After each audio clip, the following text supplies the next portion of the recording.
The moment people stopped understanding each other, they stopped building together, and we're still living in that rubble. I've read the logbook myself.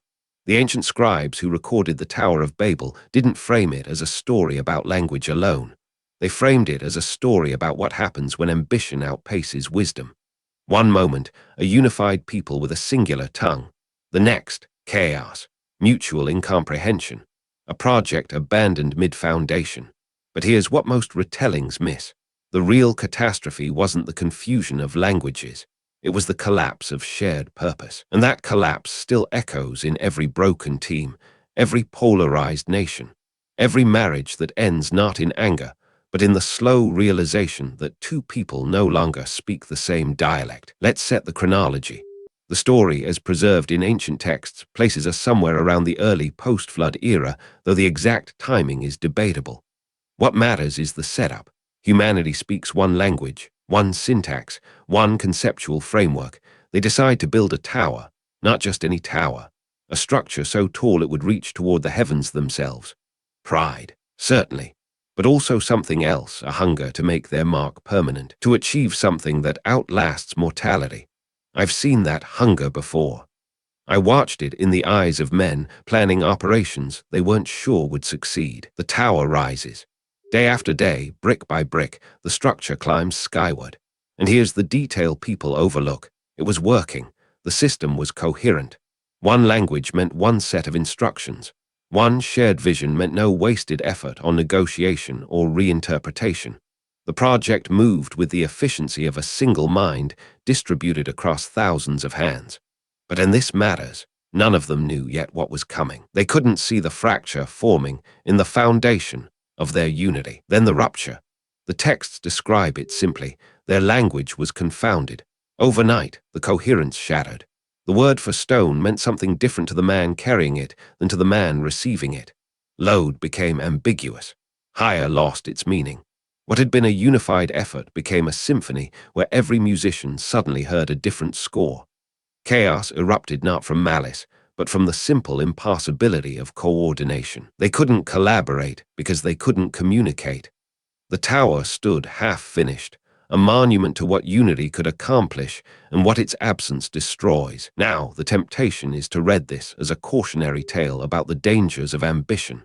It's not. The cautionary tale is about something subtler, the illusion of understanding. The builders of Babel didn't fail because they aimed too high. They failed because they believed their shared vocabulary meant shared understanding. They confused linguistic agreement with actual alignment. A dangerous mistake then. A catastrophic one now. Walk through any modern organization, a corporation, a political movement, a family trying to plan a future together. You'll find the Babel effect everywhere. The marketing team and the engineering team use the word innovation and believe they're talking about the same thing. They're not. The politician and the voter use freedom and think they're aligned. They're not. Two people say I love you and mean entirely different things by it. The words are identical. The meanings are worlds apart. We've inherited the confusion without the dramatic clarity of overnight linguistic rupture. Our Babel happens slowly, in the space between what we say and what we mean. Here's what the story teaches if you listen carefully. The problem wasn't diversity of language itself. It was the assumption that shared words create shared reality. The builders assumed that because they all used the word for brick, they understood brickwork the same way. That because they all said tower, they visualized the same structure. They didn't ask clarifying questions. They didn't test their assumptions. They built on a foundation of false certainty. Fast forward to your own life. How many projects have you seen collapse because two people agreed on something they'd never actually defined together? How many relationships have fractured over a word, like commitment or success, that each person carried a different weight? I've watched military operations fail not from enemy action, but from miscommunication between allies who spoke the same language. The words were English. The meanings were incompatible. The recovery from Babel isn't a return to monolingual unity. That was never the point. The recovery is learning to communicate across the gap. It requires something harder than shared vocabulary. It requires shared intention. It requires the discipline to ask, when you say that word, what exactly do you mean? And then to listen, not to defend your interpretation, but to understand theirs. This is where ambition meets self-awareness. The builders of Babel were ambitious, nothing wrong with that. But they lacked the humility to examine their assumptions. They thought alignment was automatic, a given. Modern achievement requires the opposite posture. It demands that you treat every collaboration as a translation project, that you verify understanding constantly, that you accept that the other person's map of the world is genuinely different from yours, and that difference is neither a bug nor a failure. It's the condition you're working with. The irony is this. The story of Babel is often told as a story of punishment, of divine retribution for human arrogance. But read it differently, and it's a story of mercy. The confusion of languages forced humanity to develop something essential, the capacity to bridge gaps, to translate, to find common ground not through uniformity, but through genuine understanding. Monolingual unity was fragile. It assumed that sameness would persist. The diversity that followed, painful as it was, forced the development of empathy, negotiation, and real communication. When you're trying to build something meaningful, a company, a movement, a relationship, you will eventually face your own Babel moment. People will seem to understand and then reveal they don't. Definitions will diverge. Intentions will misalign. The instinct is to see this as failure. It's not. It's the moment where real collaboration becomes possible. Because now you know, you can't assume shared understanding. You have to earn it. The practical application is simple but demanding. Before you assume alignment, define terms. When someone uses a loaded word, success, love, integrity, strength, ask them what they mean. Not dismissively, not to catch them in a contradiction, but genuinely curious about their map.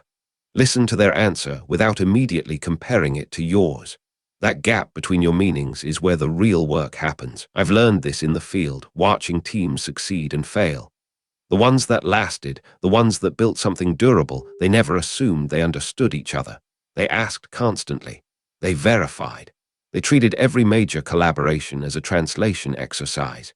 It slowed things down. It also made them resilient. When confusion came, and it always does, they had the practice, the humility, and the framework to work through it. The Tower of Babel wasn't destroyed because ambition is dangerous. It was abandoned because the builders confused linguistic unity with actual understanding. They had the words but not the practice of translation, and that gap cost them everything. Our inheritance from that story isn't pessimism about human collaboration. It's a practical framework. Assume nothing about what others mean.